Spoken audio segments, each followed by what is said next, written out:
What's up, y'all? Today we're gonna make fresh cut French fries. Nothing better. So good. First step, you gotta peel those potatoes. Make sure if you don't want that skin on, get it all off. And then get you a French fry cutter. These things are awesome. I just got one and it is amazing. We decided to do thick cut fries, but this French fry cutter comes with like different size cutter plates. So it's pretty cool. It's way easier than having to cut your own French fries. Gets the job done quickly. And of course, you know, the boyfriend likes to help out with this part because it's a lot of fun, y'all. After you cut them all down, you're going to put them in cold water, let them soak for like an hour. So you just let them sit there. You can soak longer if you want for extra, get rid of the starch.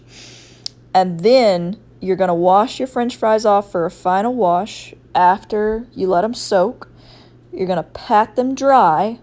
Just make sure, try to get them as dry as possible. And don't forget your Dutch oven. You're going to need a Dutch oven with some peanut oil. We use peanut oil. You can use other types of oil too. And you want to get that oil to about 350 degrees.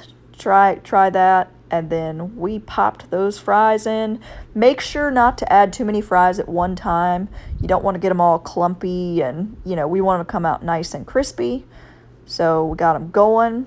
And then, you know, when they turn that nice golden brown color and they pop to the top like that, that's when you know they are pretty much good to go. It takes a while if they're a thicker cut fry.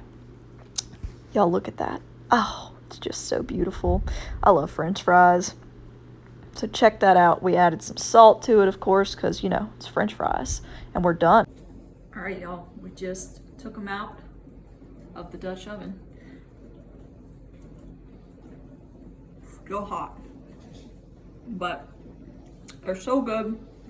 Fresh cut French fries, you can't beat them. And they're easy. So y'all go give this a try.